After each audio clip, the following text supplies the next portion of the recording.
पढ़ाई में एवरेज था। दिन भर दोस्तों के साथ टाइम पास करना, मोबाइल चलाते रहना उसकी आदत थी। घर पर उसकी माँ की तबीयत भी ठीक नहीं रहती थी और वो ठहरे गरीब परिवार से, और घर की हालत बद से बदतर थी। यानी अगर कोई मेहमान आ भी जाए तो उसके बैठाने तक की जगह वहां नहीं होती थी। एक बार उसका दोस्त उसे बुलाने के लिए आया कि चल कहीं चलते हैं। तो वो दोस्त पहली बार उसके घर पर आया था तो वो घर की हालत को देखकर दंग रह गया। तो उसने पूछा, क्या तू यहाँ पर रहता है? बोले, हाँ मैं यहाँ पर रहता हूँ। क्या ये तेरा घर है? बोला, हाँ ये मेरा घर है भाई। बोला, तू ऐसे हालातों में रहता है? बोला, हाँ मैं ऐसे हालातों में ही रहता हूँ। क्यों, क्या हुआ? थोड़ी देर तक तो उसका दोस्त चुप बैठा रहा, लेकिन फिर वो बोला, वाह वाह मेरे दोस्त वाह, तेरी घर की हालत बस से बदतर है। माँ घर पर बीमार पड़ी हुई है, पापा दिन रात काम करके थोड़ा सा पैसा जुटा पाते हैं और उससे घर खर्च चलाते हैं, और तू दिन भर मोबाइल चलाते रहता है, दिन भर दोस्तों के साथ टाइम पास करता है। तुझे अपने करियर की कोई चिंता नहीं और तेरे घर की हालत बस से बदतर हो चुकी है। तो एक बात बता, किसको धोखा दे रहा है? अपने आप को, अपने माँ बाप को? किसको धोखा दे रहा है? उसके दोस्तों ने कहा, तू चल मेरे साथ। वो बोला, कहाँ चलना है? नहीं तू चल मेरे साथ। तो उसका दोस्त उसे वहां ले गया जहां पर उसके पापा काम करते थे। उसके पापा एक फैक्ट्री में मजदूर थे। वो वहां पर बैठे हुए थे, पसीने से तरबतर होकर हालत बस से बदतर हो चुकी थी, शरीर में पेन हो रहा था, और उनके पास में उन्हीं की फैक्ट्री का एक मजदूर और बैठा था और वो उनसे कुछ कह रहे थे।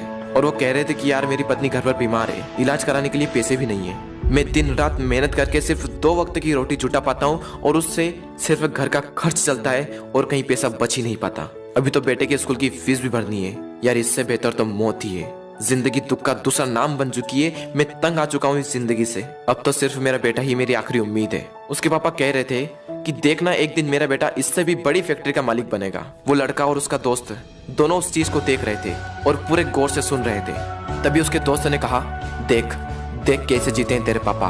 तेरे पापा देर से कितनी उम्मीद लगाए बैठे हैं, देख जरा एक बार। लेकिन क्या तुझे लगता है कि इस तरह से तो उनकी उम्मीदों पर खरा उतर पाएगा? एक बार तो अपने पापा की हालत को देख कि कैसे जीते हैं, और एक बार तो अपनी हालत को देख कि तू कैसे जीता है। वो 2 कौड़ी का मोबाइल तेरे पापा से पढ़कर है। वो 2 कौड़ी की लड़कियां जो जिंदगी में सिर्फ कुछ पलों के लिए आती है और फिर चली जाती है, वो तेरे पापा से पढ़कर है।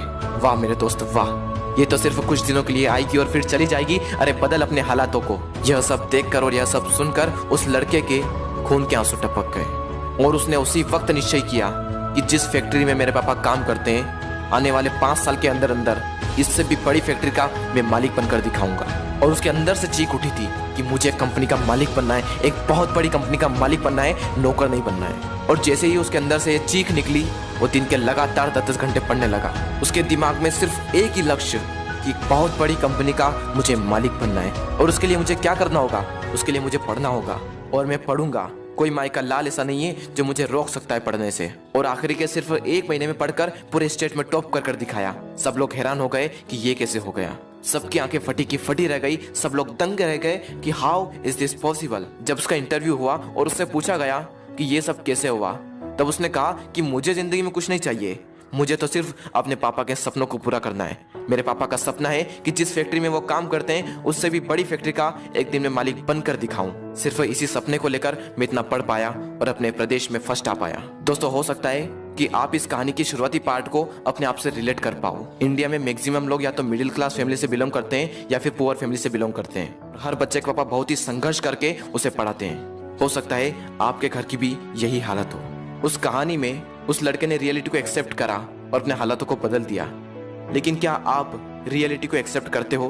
क्या आप अपने सच को देख पाते हो, अपने हालातों को देख पाते हो, अपने आप को देख पाते हो कि आप क्या कर रहे हो और आपको क्या करना चाहिए? वो लड़का तो बहुत बड़ी कंपनी का मालिक भी बन गया, लेकिन क्या गारंटी है कि आप भी अपने पापा के सपनों को सच कर पाओ? क्या गारंटी है कि आप भी अपने हालातों को बदल पाओ? गारंटी है मेरे दोस्त, गारंटी है जब आपके अंदर से एक चीख उठकर आए, आपके अंदर से एक आवाज उठकर आए कि मुझे पढ़ना है और सिर्फ इसलिए पढ़ना है कि मैं अपने हालातों को बदल पाऊं। और जिस दिन आपके अंदर से ये आ गया ना कि मुझे पढ़ना है और सिर्फ इसलिए पढ़ना है कि अपने हालातों को बदलना है, अपने मम्मी पापा के सारे सपनों को सच करना है, जिस दिन आपके अंदर से ये आवाज आ गई, उस दिन से एक बात तो तय है कि आप अपने हालातों को बदल दोगे, अपने माँ बाप के सारे सपनों को सच कर दोगे। बस जरूरत है तो एक अंदर से आवाज की।